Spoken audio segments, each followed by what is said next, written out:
Hello and welcome to BYJU'S Exam Prep IAS. A very warm good morning to everyone. I hope all of you are doing good.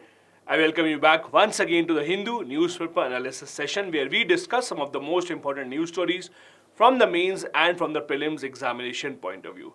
The weekend has begun, but as all of you would know, for those preparing for the UPSC examination, unfortunately there is no weekend. Every day of the week is as important as any other day. And every single day, you are expected to ensure that you keep a track of the important news stories from the Hindu newspaper, and that is why we are back here once again to discuss those stories. I hope all of you are doing good. I hope all of you have been giving a lot of mock tests to be in line with your prelims preparation, since the prelims is not very far away. Let's see what are the topics that we will be discussing in today's class. So if you look at the paper today, there are not a lot of editorials that you see. So we have taken up just two articles from the mains examination point of view.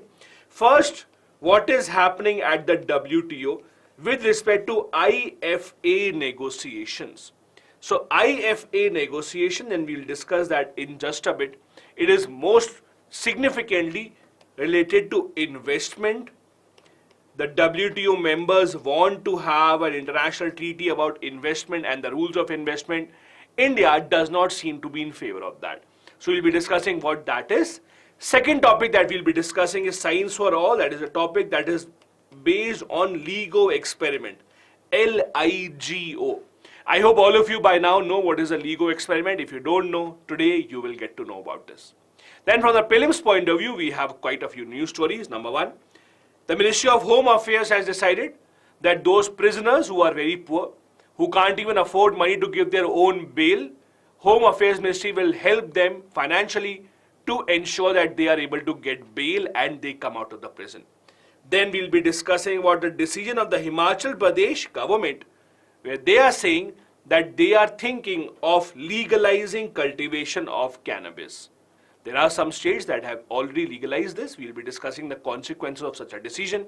Then we'll be discussing about the government of India's project, that is the 10,000 genome project that is underway. That is about the government of India trying to have a database of a lot of Indians together to understand how the body of Indians is different from any other part of the world, to ensure that whatever future medicines, vaccines are made are specifically suited for our body types. Then we'll be discussing about Saudi and Oman now deciding to come together, send a peace team to Yemen, trying to end the Yemen civil war. And in the end, the government of India is trying to get all the pharmaceutical companies to adopt a new system called track and trace system. So this is what we have in line for you today. As you can see, most of the news stories today are from GST, either from economics or from science. Let's begin without any further delay. Let's see the first article that we have. Now the first article is based on a very core economics topics. It is saying that at the WTO, there are negotiations ongoing for IFA. Now what is IFA? IFA stands for Investment Facilitation Agreement. Investment Facilitation Agreement. Now in simple terms, WTO is right now discussing an agreement, that is IFA, under which every country will agree to make it much easier for investment to come into their country. If there are any problems about investment, if there are any troubles, any legal issues between the investor and the home country, then there will be a dispute resolution mechanism as well. In simple terms, that is called IFA. Now, the issue here is India is not really in favor of this. India says that no, this is not true. We are not accepting this particular agreement because of a lot of concerns, and we'll discuss those concerns. Before I go ahead, in this article, you will see a lot of short forms being used. So I first wanted to clarify, these are the three phrases that you will see time and time again. So please remember, when I say IFA, I mean to say Investment Facilitation Agreement. That is the first short form that you must remember. Second, when we say ISDS, what we mean to say is Investor State Dispute Settlement. And the third short form that you will see filled up in this article time and time again is BIT. BITs, bilateral investment treaties. So please do remember, while reading and understanding these articles, these short forms are important: IFA, BIT and ISDS. I hope that is clear. Now let's go ahead. So the simple idea is, WTO says every country must adopt investment facilitation agreement so that when an investor comes and invests in your country, it is easy for the investor to actually invest. Investment rules should be made easier. If there is any dispute between the investor and the home country where investment has come, then the dispute will be resolved by investor-state dispute settlement mechanism. So this will be a kind of a dispute resolution authority. They will look into these kind of issues. Now, India is not in favor of it. Now, why India is not in favor? Let's try and understand this. India says that we already have a lot of bilateral investment treaties with multiple countries. For example, if India says that we already have a bilateral investment treaty with Japan, then why would we want an investment facilitation agreement for all the countries around the world? India thinks that now, if we become a part of this international treaty, all our individual partners, like the countries with which we have signed this bilateral investment treaty, those individual partners will now also want their disputes to be resolved under such a tribunal. And India does not want that. Please understand, whenever you read about any political issue, economic issue in India, Government of India's stand on any issue is always that we do not want any third party, we do not want any international organization to come and resolve our disputes. We want that our disputes should be resolved individually within our country. We do not really want to go to a third party or especially to an international organization or a tribunal to resolve our issues. So India believes that if by chance we accept this investment facilitation agreement, then our partners with which we have signed bilateral investment treaties, they will now want to come to this dispute resolution, which India does not like. Over 100 countries across the world, by the way, are in favor of investment facilitation agreement. Now, please understand, which are the countries that would favor such a treaty? They are usually developed nations. It is the developed nations that are looking to invest their capital in other parts of the world so that they can earn a better return. And when a developed nation such as US, Canada, UK, France, Japan, etc., when they invest their money in other parts of the world, they want their money to be safe. They want that if there is a dispute, they should be allowed to go to a dispute resolution authority. So while developed countries mostly would want such an agreement, countries such as India does not want that. First primary reason, as I told you, is we do not want this kind of international tribunal to resolve these disputes. We already have individual investment treaties. There is a second problem here. The second problem that India has is WTO. The name itself says World Trade Organization, right? T here stands for trade. So India says that the objective of WTO, the mandate of WTO, is to ensure global trade, not investment. As per India, trade and investment are two different things. Trade is something different and investment is different. India believes that WTO must only sign those agreements, must only mediate and discuss those agreements which are about global trade and not really about investment as such. So India does not want investment to become this priority of WTO. These are the two big reasons why India is not in favor of this IFA. As I said, first, we don't want this kind of a tribunal where all our individual issues are now resolved. And second, we think that WTO is made for trading purposes. It should ensure global trade and not really global investment. We believe that we should individually approach the countries from where we want the investment rather than actually going through this kind of a route. We already have bilateral investment treaties with multiple countries.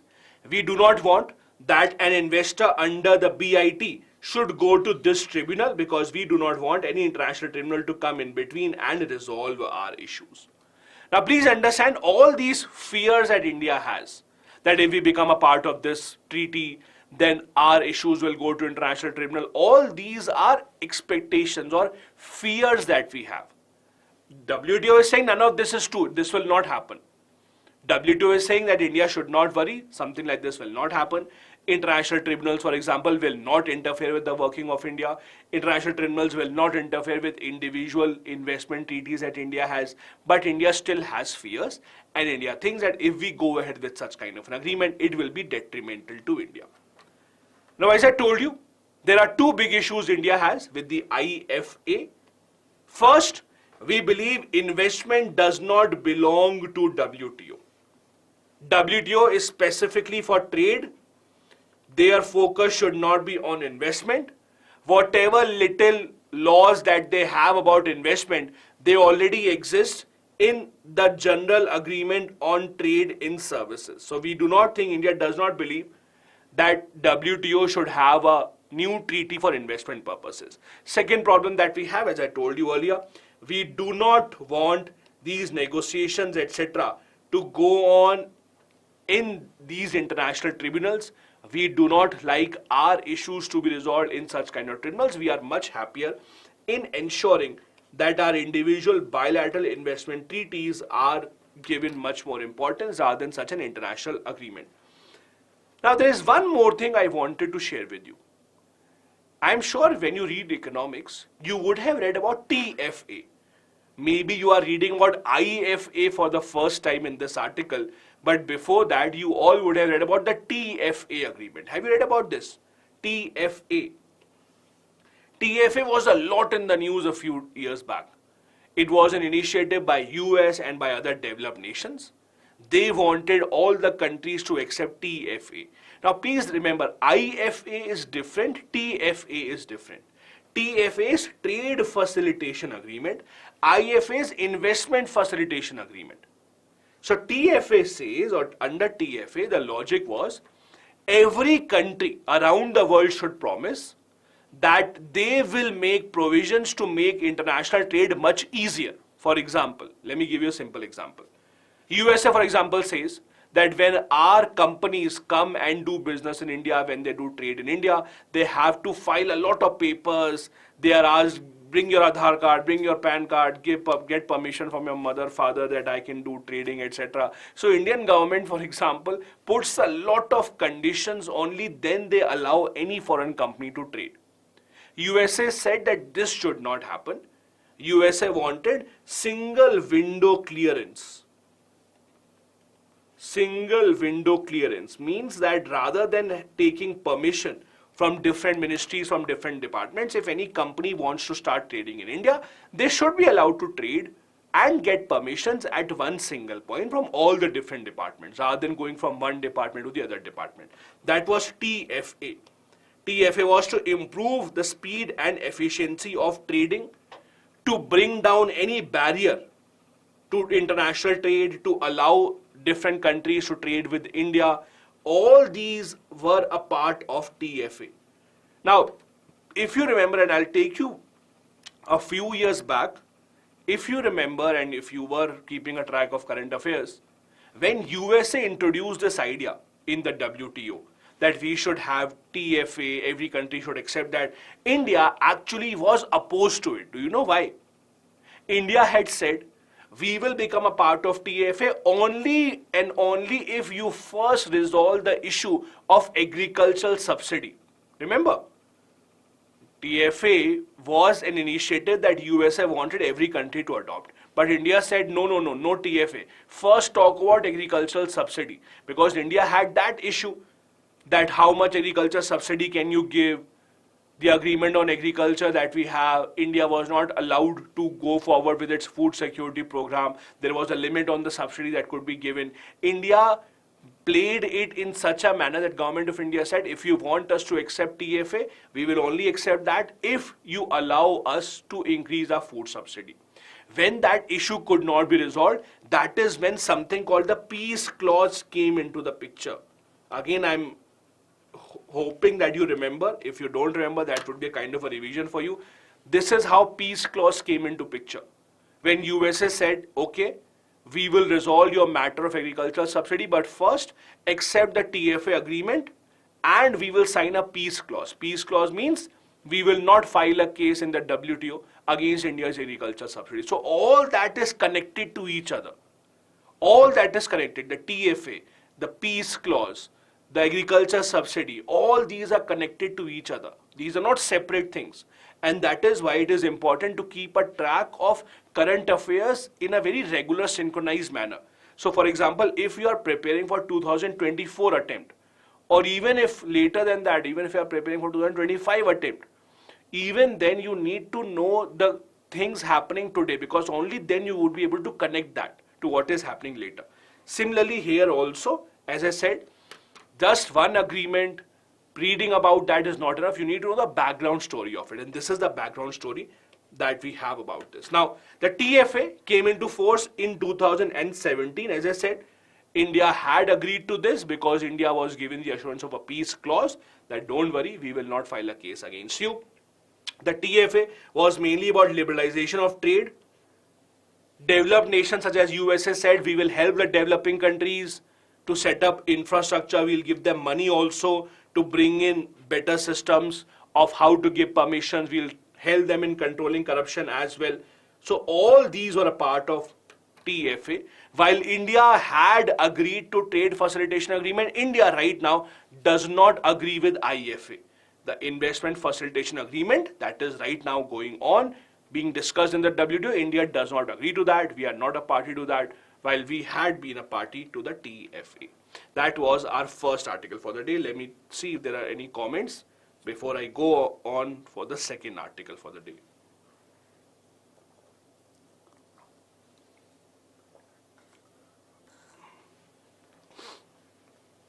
Okay, Gaurav has a good question. WTO already has mechanisms such as the DSB. Why are countries pushing for ISDS? So basically what WTO does is, for every specific kind of a treaty, for every specific kind of a rule, they would want a separate kind of a dispute resolution mechanism. So this new resolution mechanism, that is the ISDS, will specifically be if any country violates the IFA. So for different treaties, they want different resolution mechanisms. Okay. Fatima, the members of the ISDS will be chosen from WTO itself. Kinaya is saying, what are the current mechanisms to resolve investment related issues? So Kinaya, right now, there is no global investment treaty. So for example, India, let's say, has an investment treaty with Japan, for example. In that treaty, the two countries would decide how any investment dispute will be resolved. For example, they can decide that we'll form a tribunal, they can decide that our Supreme Courts will decide. Because we don't have a global treaty as such, there are individual treaties between a few countries, so they are the ones who individually decide how their matters will be resolved. Pranshu saying, what is food procurement? So Pranshu, when the government of India gives free or very cheap food to poor people, for that, government first has to buy food from the farmers. That is called food procurement. So food procurement is when the Food Corporation of India, FCI, they buy wheat, rice, all these products from the farmers. That is called procurement of food. They keep it in their godowns and then they give it to the poor people later on. Then let me take a few more. What is the main function of WTO? The name is World Trade Organization, to facilitate global trade. Simple. To ensure that global trade becomes better, the world is more connected, the world is more globalized. That is their entire idea. Vishakha is saying, is it compulsory to join, for India to join IFA? Okay, it's a pretty interesting question. Please understand something. See, WTO has been regarded as, I would not like to say a failed organization, but WTO is not a very successful organization. I'll tell you why. The problem with WTO is, any agreement in WTO, be it the IFA, the TFA, any agreement in the WTO, will only go ahead, will only become a law, or will only be implemented if every single member says yes. So WTO does not work on the concept of majority, they work on the concept of consensus. Every country has to say yes. That is why India is so important. When India says no, a lot of other countries, developing countries also say no, taking example of India. So no, it's not compulsory for India to say yes to IFA, But for developed nation, it is important for India to say yes, because without India saying yes, the agreement will not go ahead. That is why for TFA also, for trade facilitation agreement also, USA was so much after India, please accept it, please accept, please accept. It was not because India was controlling the entire global trade. It was because WTO works in such a manner, every member has to say yes, only then this agreement will come into picture. Okay, let's go ahead then. The second article that we have here is about a very interesting experiment that you might have heard about multiple times in the past. LIGO, LIGO. LIGO, this stands for Laser Interferometer Gravitational Wave Observatory. There have been questions asked on LIGO LIGO in the prelims examination and one in the mains exam as well. So please remember this. How does it work? What is the importance? It's a very, very important topic. We have seen questions in both stages of the examination from this. Now, what exactly is LIGO? What does it do? Why is it in the news? Let's try and understand this. So basically, it is a huge experiment by the scientists around the world to detect gravitational waves. This is the simple objective of LIGO. They want to detect gravitational waves. The idea is, if they are able to detect gravitational waves, they will be able to know about a lot of unknown things in the universe. Life of certain stars, death of certain stars, how will the universe go ahead in the future, how was the universe in the past.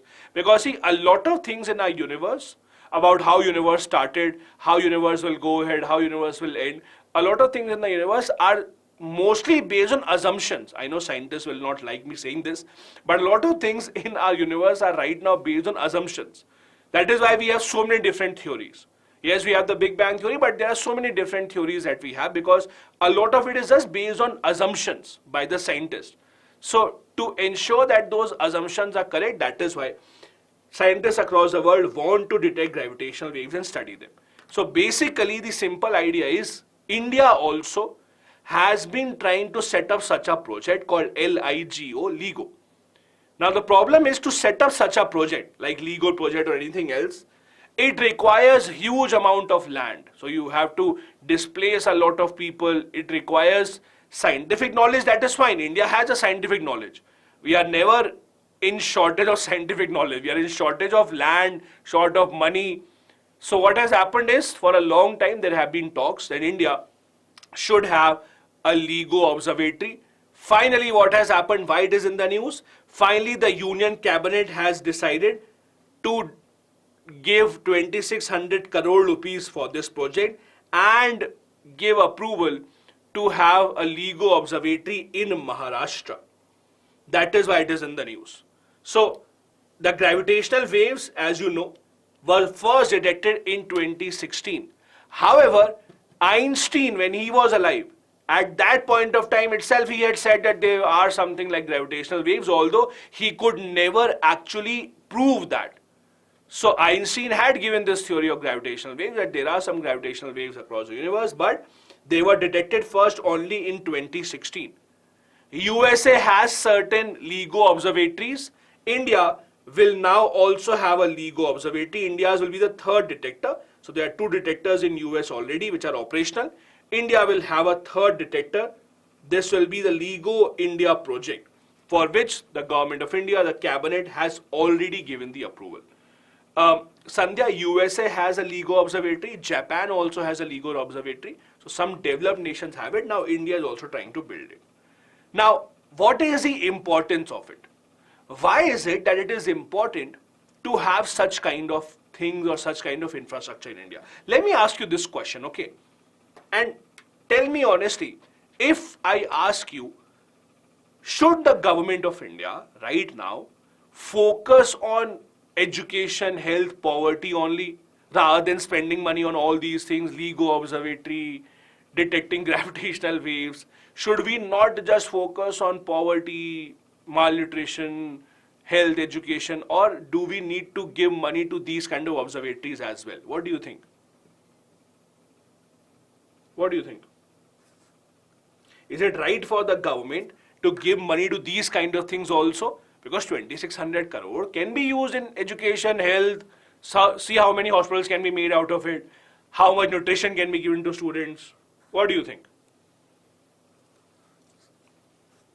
Okay. Okay. Most of you, as I can see, are tilting towards the fact that yes, both are important, and that is true. See, both are important. See, when a country has aspirations to become a superpower, when a country has aspirations to become a powerful nation, you can't just focus on one aspect. A successful country, a powerful country is made up of both healthy, educated people, but also the country has to be scientifically very strong. The country has to have a scientific research base as well. For example, when you say USA is the most powerful country in the world, do you say USA is the most powerful because USA has everyone who is healthy and everyone has enough food? No. You say USA is the most powerful because they are also powerful in the field of scientific research. They're also powerful in the field of bringing in new kind of technology. So there has to be a balance between the two. Now, cabinet's approval, that is why, has now been considered important for two opportunities. First, India could become a global site for gravitational physics research. When such kind of a project is set up, scientists from around the world, various other countries may want to visit India to take observation from this kind of observatory. So that is good. Second, India could actually give hope or encouragement to our own budding scientists. So people who are interested in science from a younger age, even they could be encouraged to take up such issues. We all have fun saying that, oh, engineer in India, everyone is an engineer. In India, we don't have engineers of high quality, etc. We all have fun saying those kind of things. But the fact is, if you really want to give a push to those youngsters who want to do something in the field of science, these kind of things actually help a younger generation push much more towards science. Now, India also had a very similar kind of an idea that was called INO, Neutrino Observatory, or India Neutrino Observatory. This is today's homework. You have to tell me in the chat section after the video ends, in the comments rather, where was this INO supposed to be established by the government of India? In fact, from the INO, Indian Neutrino Observatory, there has been a question asked by UPSC in the prelims examination. I don't remember the year, I think it was 2015 or 16, but there was a question asked by UPSC about INO as well, Indian Neutrino Observatory. It is in the news also recently. Please do see, check it out, read a bit about the INO, it is important. The issue is that it has still not been successfully set up. Read about it, what is the objective behind it. The idea of why it is mentioned here is, it is not easy to set up such huge scientific experiments in India. The reason being that for INO or for LIGO experiment, for setting up these kind of experiments, you require huge amounts of land. So you have to acquire land. Then you have to ensure that the area across the land and the area nearby also is quite. For example, these scientific experiments cannot just be set up anywhere. There have to be certain places only which are adequate enough for it. Only on those places we can set up these kind of experiments. So for INO also, do tell me in the comment section later on where exactly is it. Now this LIGO experiment, it's not such a small experiment. So for setting up a LIGO experiment, for example, there have to be L-shaped detectors. And these L-shaped detectors actually have to be 4 kilometer long. So there has to be one detector from here to here, 4 kilometer long. Then there will have to be one detector over here, kind of L-shaped. As I said, 2 of these are already in the US, one in Louisiana, one in Washington. These have to be 4 kilometer long at least. This is where it is said gravitational waves will enter, they will be stretched, and interference of laser with these kind of waves will be detected by the scientists to understand the origin of these waves. Now, please remember from UPSC examination point of view, I am sure those who are not from science background would right now be worried about, do I have to study this? Many of you would be thinking, I did not take up science in school because I did not like science, and now I am in UPSC field. Do I have to study all this about science?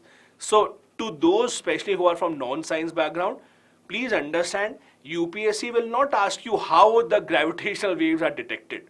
Or UPSC will not ask you what happens inside this L-shaped, how does the gravitational wave go inside, how is it actually interacting with the laser. Nothing like this will be asked to you. So you don't have to worry about that. As long as you know what is the LEGO project, where and how will it be set up, and the importance of the LEGO project, that is absolutely fine.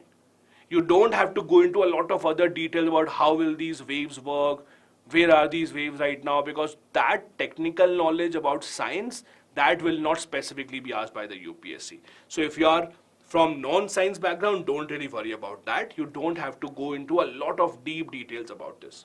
Now, as I told you, the LEGO India project is significant for India to give a boost to scientific community within India, and also to ensure that other countries around the world, their scientists, they can also come to India if they want to undertake these kind of experiments.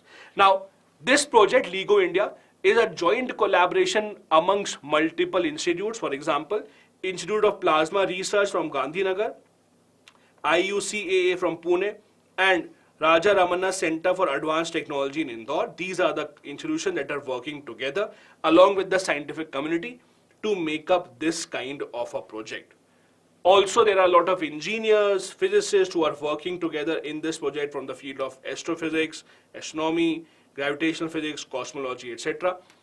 These kind of projects, after being set up, they take a lot of time to actually give some solid outcome.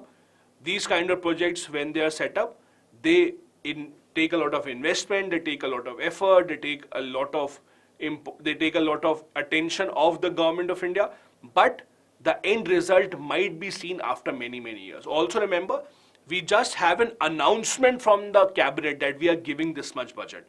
It's not that construction has already started, so it is still a long, long time away when we actually see any specific outcome from this kind of a project.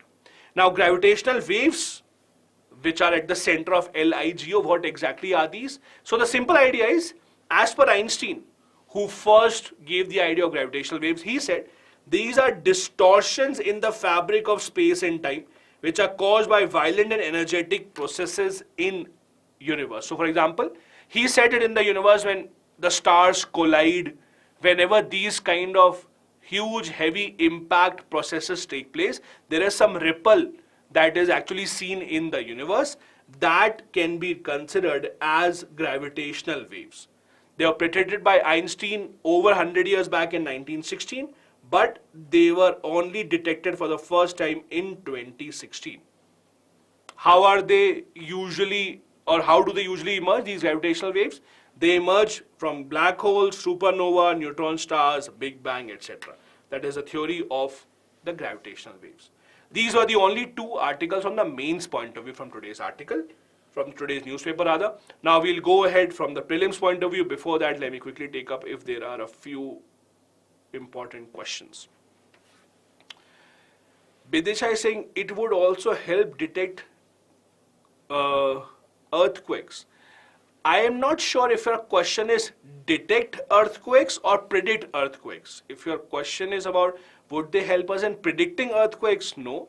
If your question is about detecting earthquakes, not really. So detection of earthquakes is anyways possible with the machines that we have. So for example, whenever an earthquake hits, you can very easily see in the news that they will tell you where the epicenter was. So prediction of earthquake, no, that will not happen. Okay. Then I have a question. Shruti Singh, what is the stand of China on IFA? Shruti, China's stand is usually in favor of it. They want investment. Anyways, China's money is anyways flowing all around the world. So China right now seems to be in favor of this. Okay. Ilma is saying impact of ripple in space-time fabric. There is no impact of ripple. It has always existed. See, nothing in the universe actually is something that we are making or we are producing. There are things that exist in the universe already. Ripples, for example, we are just trying to understand them. They are an outcome of this kind of violent processes that take place, these ripples. Piyush, pros and cons of what exactly? Okay, so Chandra is saying, shouldn't the government invest on funding INO rather than LEGO? It would promote indigenous goods. So government of India is doing both. They are looking into INO also and LIGO also, both of them. It's not that we are giving preference to one over the other. LEGO and INO are very, very different. INO are about understanding neutrinos. These are very different. LEGO is about gravitational waves. These are very, very different from each other. Okay, I'll take one or two more and then we'll go back to this. There is no disadvantage of setting up LEGO, guys. Everything doesn't have to have advantages or disadvantages. For example, if I ask you what is your name, and you tell me my name is XYZ, and I ask you, okay, what is the disadvantage of this? And what is the advantage of this? Would there be an answer to this? No. So it's not necessary that everything has to have an advantage or disadvantage to it. It's just a fact. So we are just setting up an experiment to understand how the gravitational waves are. It doesn't have to be an advantageous or disadvantageous thing, right? Okay. Then I'll take just one last one. Okay. If India acts upon LEGO, what is the stand of China? Why would China have a stand on everything that India does?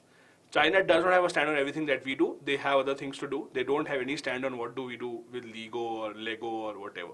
So don't worry, China does not have a stand on anything. Let's focus more on India's stand and what we are trying to do rather than China's stand on what we are trying to do. Okay, let's come back now. So the important articles from the prelims point of view now are here. The first one, the Ministry of Home Affairs have announced that they will be giving help to prison inmates, those who can't afford any bail. Now please listen to this very carefully. Issue of prisoners in India has been in the news in the past 1 year, and thus it is very important for all of you. And why am I saying this? Please understand. The President of India actually made a statement when she was in the Supreme Court. So Supreme Court was celebrating its Constitution Day. On this Constitution Day, the President of India, Srimati Draupadi Murmu, she made a speech. In her speech, the center point of her speech was that there are a lot more prisoners in the prison in India than there should be. A lot of prisoners in India are not being able to get bail. They can't afford bail. They are in jail for very small offenses. So it was a statement made by the President of India herself. That is why the government made it a top priority, and now the government has decided that they will provide financial assistance to those prisoners, those who can't give bail. So this is why you have to understand such topics become important. When presidents, prime ministers, they discuss some topics in their speech, they automatically become important for prelims and the mains examination point of view. So you have to take those kind of hints. Now, what exactly is this issue? As I said, Home Affairs Ministry is saying that they will give financial support to underprivileged prisoners. This was actually announced in the budget itself. In the budget, the government had announced a speech called Support for Poor Prisoners. This was the name of the speech. The fact is that India has a lot more people in the prison than what our capacity is. As per the official numbers, as per the Prisons and Prison Statistics of India Report 2021, India's prisons have an occupancy of 130%, 130. The total capacity of prisons, maximum is 4.25 lakh, and the people who are in the prison are over 5.5 lakh. So we are overflowing our prisons. That is why this is a problem here. And that is why and the reason is a lot of people who can get bail, who should be out of the jail, are not being able to get out of the jail. Here are a few facts and graphs I wanted to share with you so that you can actually have an idea. Let's see these graphs one by one. First one, as you can see here, there is an issue of under trials as well. Now, who are under trials? Please understand who are under trials. Under trial means, let's say you committed a crime, or police thinks that you committed a crime. They have arrested you, you are in the prison, but the case is still going on against you. The court has not given you the final verdict, or the court has not given you the final punishment. The case is still ongoing, you are in the jail. That is called an under trial. So when you live in the jail and the case is still going on, the case has not been decided so far, but you are in the jail so that you are not outside, you are not tampering with the evidence. That is called under trial. In India, the problem is the under trials are huge in numbers. And I'll give you a simple example. Let's take a simple example. Let's say that a person, Mr. X, was arrested in 2019 for a crime, okay? Now, whatever crime that he has committed, let's say the case is going on. If it is proven that he has committed the crime, understand this, if it is proven that he has committed the crime, then maximum punishment would be only 3 years. That is, if it is proven that he has committed the crime, maximum punishment will only be 3 years. Even then, this person might stay in the jail till 2025 because the case is still ongoing. The case is still ongoing. They have still not decided whether guilty or not. And this person will still stay in the jail. Meaning that there are a lot of under trials who are in the jail for more than their maximum possible punishment because the case is still going on. If in 2019 only he would have been given the punishment, he would have been out by 2022, 3 years. But a lot of under trials are still in the jail, although they are far exceeded the maximum punishment. That is the problem with the under trials in India. Because the cases go on at such a slow speed in India that we have so many under trials right now. As you can see, the proportion of under trials is increasing. There are about over 50% of prisoners in India, over half of them are just under trials. Do you remember, and okay, I'll give you one more homework. I hope all of you have read this.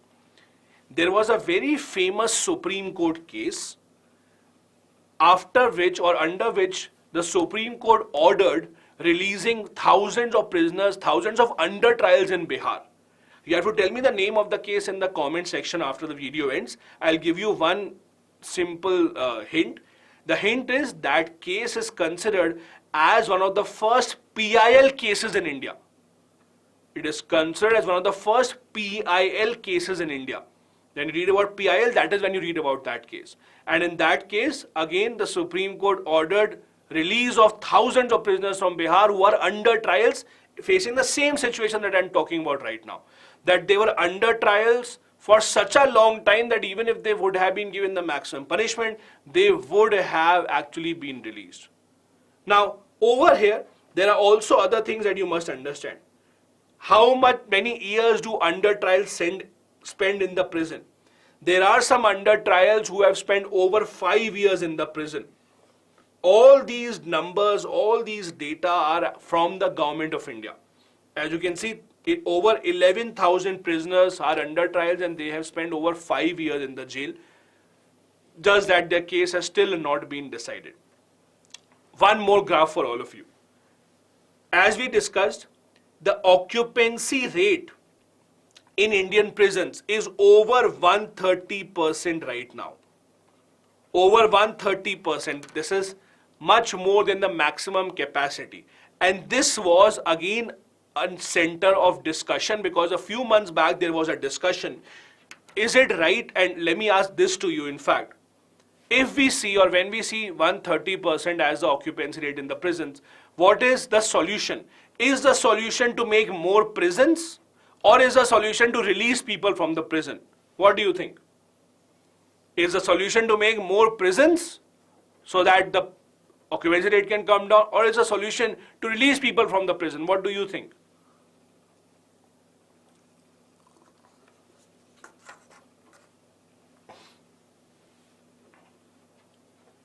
Okay. There are some people who are asking for more prisons as well. Okay. So I'll tell you why I'm asking this question. The reason why I'm asking this question is President of India, Honorable President of India herself, in her speech which she gave from the Supreme Court on the Constitution Day, said exactly this. And listen to this, what did she say? The President of India said, the solution to high occupancy in the prisons is not to make more jails. She said the solution is release people from the jail who are eligible to get bails but are not able to get bails. Release people from the jail who have already undertaken their sentence. She herself said specifically that the solution to this problem is not to make more jails or not to make more prisons. So please remember this as well. Also remember, this is important, from the mains examination point of view specifically, if you can quote these things in any answer, let's say you can quote that the President of India said this, your answer will become much, much better. So when the President of India says something in the speech, when the Prime Minister says something in the speech, please make sure you make a note of that. Even if you can quote 1 or 2 lines from that, even if a few words can be quoted from the speech, it can give you a lot of good marks in that answer specifically. That is why these speeches are important. Also, I wanted to share with you, there are some international covenants, international resolutions about the condition of prisoners. For example, the Universal Declaration of Human Rights, it also talks about how the person should be treated after the arrest, how the person who is under arrest also has certain rights. We also have International Covenant on Economic, Social, Cultural Rights. Then we have the 1975 Declaration on Protection from Torture, which says that even if a person has been arrested, no person should be subjected to torture. Please make sure that you keep a track of prison-related news, because again, it is a lot in the news this year specifically, and thus it is important. Let's move on then to a news that I'm sure many of you wanted to skip to from the very beginning. That news is that Himachal Pradesh government has decided to consider legalizing the cultivation of cannabis. Now, cannabis is a plant that is considered as an intoxicating plant. There are a lot of different types of plants that come under the definition of cannabis. In India, mostly cannabis is banned, but there are certain types of cannabis that are allowed. So basically what has happened is, Himachal Pradesh government has said, the Chief Minister made a statement that there are certain medicinal benefits of cannabis, and thus they should be allowed to make drugs. Drugs, when I say medicine, not other drugs, they should be allowed for making medicine and for industrial purposes as well. The government of Himachal Pradesh is saying that they can even earn revenue from here. So they are expecting good revenue. For this, they have made a 5-member committee. 5-member MLA committee has been formed to look into this. Can we actually go ahead and allow cultivation of cannabis in India? There are some states that already allow this. For example, Uttarakhand had legalized cannabis in 2017. It is, although cultivated in a very controlled manner, only under the government supervision. Some districts in Gujarat, MP, Uttar Pradesh also have been allowed controlled cultivation of cannabis. In other countries such as US, Canada, Austria, Belgium, Czech Republic also, cannabis is allowed. Now, in India, we have a law about it. The law is Narcotics, Drugs and Psychotropic Substances Act of 1985, which has banned these kind of plants. Now, let me ask you this question. Many of you, especially if you are from North India, many of you would have had bhang, right? Usually it is taken in nearby the festival of Holi, but even otherwise also, there are some places where you can find bhang legally. Bhang is not illegal, it is legal. It is sold by mixing in a drink or even in solid form also. Now tell me this, how is bhang allowed? If cannabis, and bhang by the way is a form of cannabis only. If bhang is allowed, how is it that we say cannabis is not allowed but bhang we still allow? Is there any difference between the two? What do you think? What do you think? How is bhang allowed? By the way, bhang is legal. Bhang is allowed, it is legal. There are shops, government approved shops that you can see in many places. Yes. Okay. Glad to see that a lot of people have quite good knowledge about this particular topic. Good job. Okay. So, yes, a lot of people have given the correct answer. So, this is because there are certain parts of the plant that are allowed and there are certain parts of the plant which are not allowed. So, bhang only utilizes the leaves. leaves, using the leaves of the plant are allowed. What is not allowed as per the law is extracting resin and flower of the cannabis plant.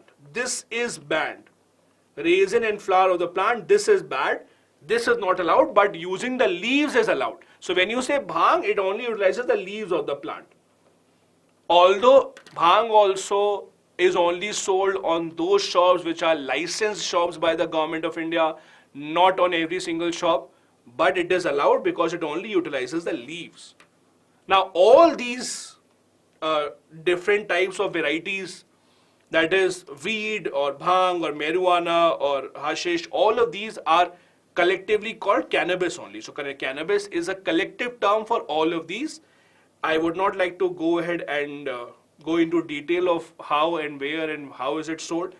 Those who are interested can read about it. Just read for the examination point of view and not more than that. As I told you, the leaf part is allowed. That is why bhang is allowed in India. Other parts of the plant, that is the flowers and the resin, etc., they can't be extracted as per the law. Okay, let's move ahead then. If you want to do more research on the last topic, you can always download the PPT and do your own research. But from the examination point of view, let's go ahead. The next important thing that we have to discuss is there is a project called the Genome India project, which has been going on for some years now. The government of India has given an update. As per the update, 66% of the project is completed. Under this project, the simple idea is the government of India wants to create a database of genetic buildup of about 10,000 different Indians, so that the government of India can understand if Indian genes are different from other parts of the world or not. Because in every part of the world, the human bodies are made in a different manner. For example, have you ever realized, and let me ask this question, have you ever realized why is it that whenever you have a marathon runner, you see Olympics, etc., whenever you see a marathon runner, why is it that people from Africa only win the marathons? Have you realized that? Why is it that in the marathons, be it the male marathon, be it the female marathon, 99% of the time you will see a winner from Africa only. And those who are from UK who win are actually people from Africa who migrated to UK or US. But you will see that. So there is a strong connection in how the human body is made. The genetics of every person is very different. So people living in India would have genetically very different kind of a structure than maybe people who are living in, let's say, Russia, or let's say living somewhere else, because the genetic structure is different. And the scientists believe that because of that, maybe if a medicine or a vaccine can work well on an Indian, that doesn't mean that that medicine or that vaccine may work in some other part of the world as well, because the human structure may be different. That is why there is a world project also going on for genome database, and in India also we are undertaking a project called Genome India project, under which we are sequencing the genetic structure of Indians to make sure that we can understand how Indian genes are different as compared to other parts of the world. As I told you, countries such as UK, China, US, they also are undertaking their own kind of a program for genetic structure.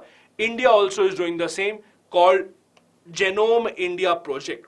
Now, the simple idea is that every individual genetic code will be taken up into a database to understand and predict how your life will be, how healthy or unhealthy it can be in the future, so that medicines, vaccines, etc. that are created specifically for the needs of the person living in that country.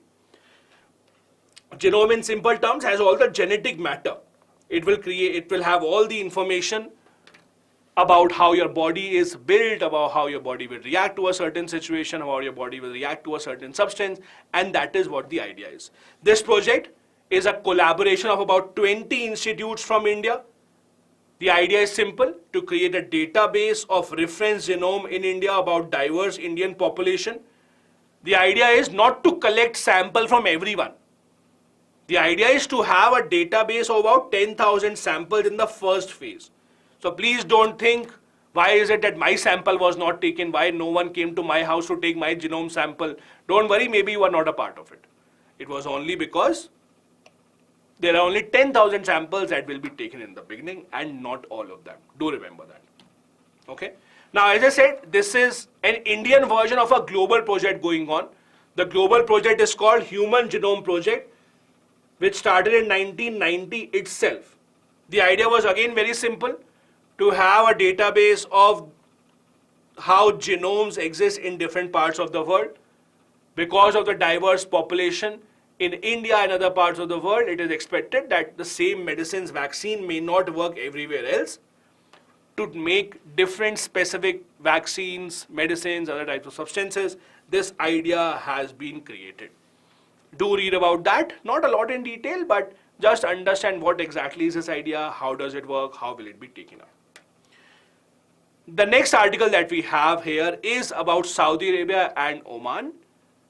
They have decided to send a peace team or a peace initiative team to Yemen to understand how we can put an end to the ongoing Yemen civil war. Now, in these kind of topics, I am not expecting you to understand completely what is happening in Yemen.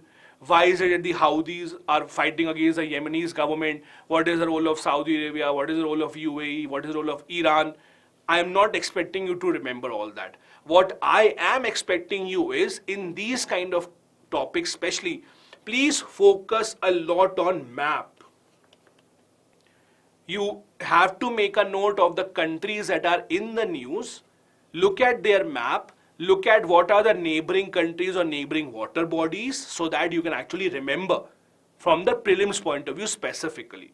And this is what is important in this kind of a topic. So in Yemen, there has been a civil war going on for a long time. Yemenis government against a group called the Houthis. Now, Houthis are a group which is supported by Iran.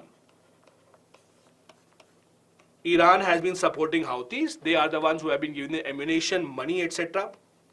On the other hand, Yemen is being supported by government of Saudi Arabia. Earlier, UAE also was supporting Yemen. Now, UAE has come out slightly. Why? Because Houthis had dropped a bomb in UAE. So, UAE said that we don't want to be involved in all of that. Now, it is Yemen supported by Saudi Arabia and the Houthis supported by Iran. You would remember a few weeks back, we had discussed about how Iran and Saudi Arabia has signed a peace deal. Remember? Iran, Saudi Arabia have signed a peace deal negotiated by whom exactly, by the way? Negotiated by whom? Which country came in between to sign that peace deal? Between Saudi Arabia and Iran. Remember, we had discussed about this. Yes, China. China brokered the peace deal. So now that China has brokered a peace deal between Iran and Saudi Arabia, which are on the opposite side in Yemen, so now they are thinking, let's put an end to what is happening in Yemen also. That is the entire idea.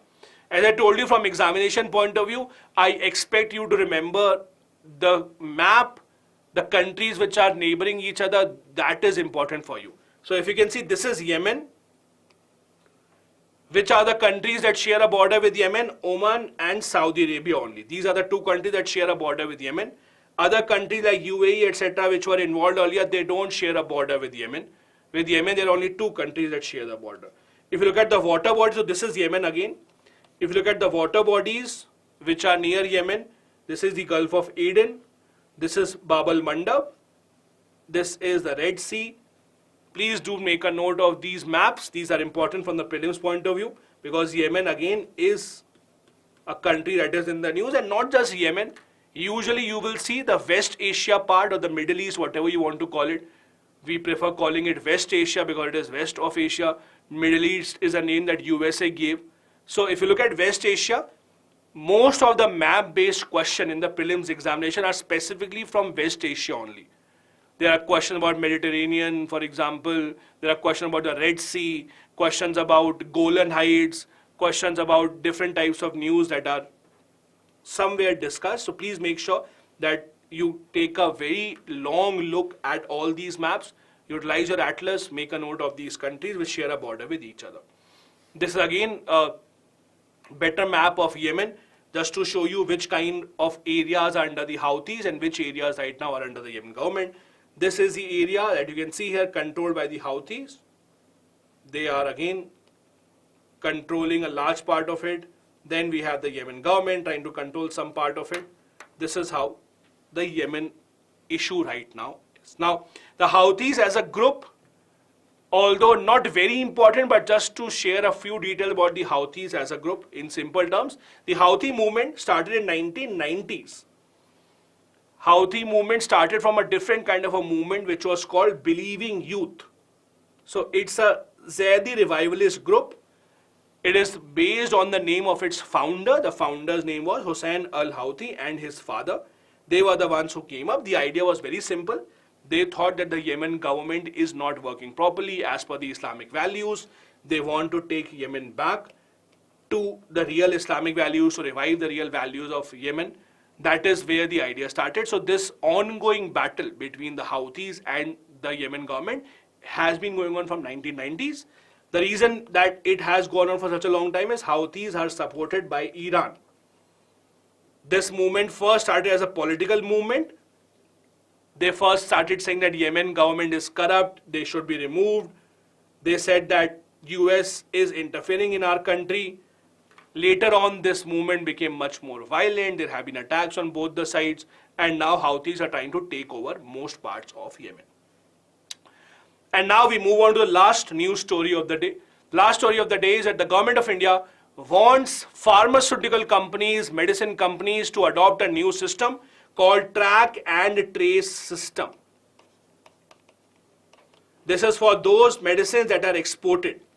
Now, what is the issue here? As you know, in the past year or so, there have been so many news stories according to which Indian medicines have caused a lot of issue outside. There have been some children who have died by consuming Indian medicines. There have been some patients who have had side effect in their eyes and other parts of the body by consuming Indian medicines.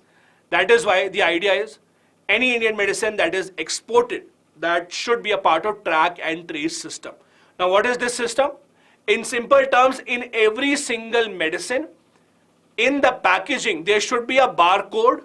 If you scan the barcode, you should get details about how, where, at what stage the medicine was made, manufactured. The entire supply chain basically would be available just by tracking that particular barcode. You can track that. It will tell you every single thing about the supply chain. From where did the ingredients come?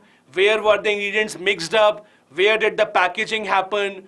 Where did the transportation happen? For example, if you want to know a certain medicine is not working properly, it has created certain side effect, using this tracking system, you can come to know from where the issue is. This is the entire idea about track and trace system. Please remember, from the prelims point of view, this is about pharma industry, mainly for the product that are being exported. Many other countries already have this system for their medicines, vaccines, medical devices.